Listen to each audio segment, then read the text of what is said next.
Food insecurity has dramatically risen again in the last year. Can you give me the estimated figure and your perspective on what is driving this increase in hunger?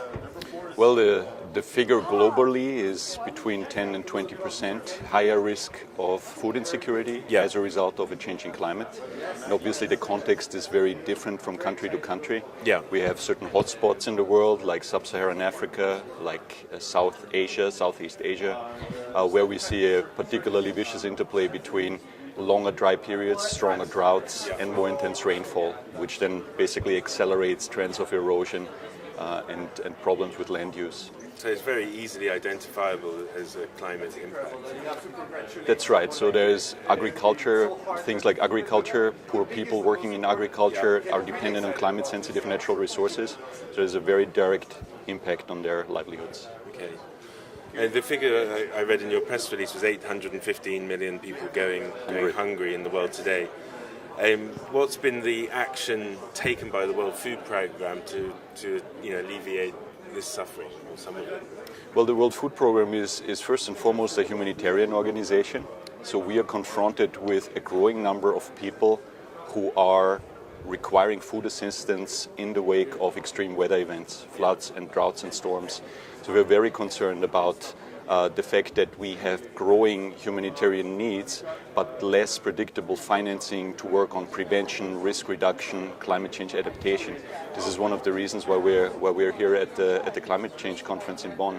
So you're here to try and persuade parties, or how does that work? Well, we are here to basically make the case that food insecurity and climate issues are interrelated. So when we have sustainable development goals like SDG 2, which is zero hunger by 2030, we are not going to achieve it if we do not scale up our engagement on disaster risk reduction, prevention, climate risk management. Okay. And in terms of your actual practices, are you looking at preventative measures to reduce the risk of regional hunger crisis? And what does a risk management solution look like? Well, risk management needs to be approached in an integrated manner. So we usually, as humanitarians, we're used to getting people throughout what we call the lean season.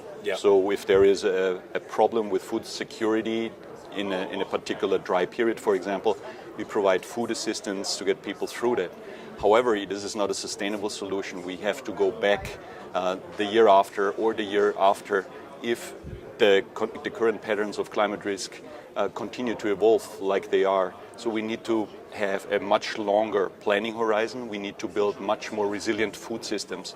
And this starts basically from the level of production, where we need to diversify crop varieties, for example, introduce drought resistance varieties for maize, but then also goes into processing, storage, transport. All these stages in food systems are affected by climate impacts. Okay, so it's a complex, integrated response. Yes. How do you see climate impacts, conflict and hunger trends intersecting as we go forward? This is, I think, a big discussion here at the Climate Change Conference in Bonn, and I think rightly so. We see a particularly, I would say, complex and vicious interplay between people who are caught in climate risk hotspots and get affected by droughts and floods and storms on a regular basis, and political instability. So we have recently published, together with other Rome-based agencies, a report, The Status of Food Insecurity 2017, which showed that in the most unstable and fragile contexts in the countries that we're working in, we have around 52 million people who are affected by extreme weather events. So basically these are the people who live in politically very volatile, conflict-ridden regions and are at the same time affected by extreme weather events, which is a very toxic mix of reasons. Okay. If we start to see a rise in the number of those facing hunger, what is the strategy to radically scale up? You mentioned that term earlier, from the 9 million you're currently assisting and to, say, the figure rises to over 1 billion. Well, one of the pathways to get us to a greater scale of reaching people who are affected by extreme weather events and reduce the number of people who require humanitarian assistance after extreme weather events is certainly early action after we see certain trigger signals, certain thresholds, certain meteorological thresholds are crossed. On the one side, this is important to increase our readiness to respond, to get the trucks ready, to have early procurement of foodstuffs so that we can be very efficient in the delivery of aid. Yes. But then we also need to draw the arc to community level prevention activities, basically getting things out of harm's way, livestock out of harm's way, harvests out of harm's way, so that not as many people require food assistance as in the past. This is basically a change in the way our programs need to be designed, so that readiness needs to be connected with prevention at community level much stronger than at the moment. Okay, and that sounds like a key thing. You mentioned when you get a trigger point. What if you get several trigger points? How big is your organisation, and how ready are you to respond to these kinds of things at the moment? The key thing is to have these trigger points not only for our own operations, but have the government in the boat. So government institutions, government systems need to be able to work with these trigger thresholds. So there is a process whereby we engage with governments in vulnerable regions of the world and try to build these systems together with them. For example, in the Philippines, in Ethiopia, in Zimbabwe, we have a very, very close dialogue with governments about these systems, so that when trigger thresholds, a certain degree of temperature, a certain temperature peak, or a certain flood warning, when these are met, then the machine kicks into gear. Not only in terms of being ready for impact, but also in terms of early action at community level. Okay. And this is the last question really, what's the main message that you're bringing here to the COP that you're pushing for?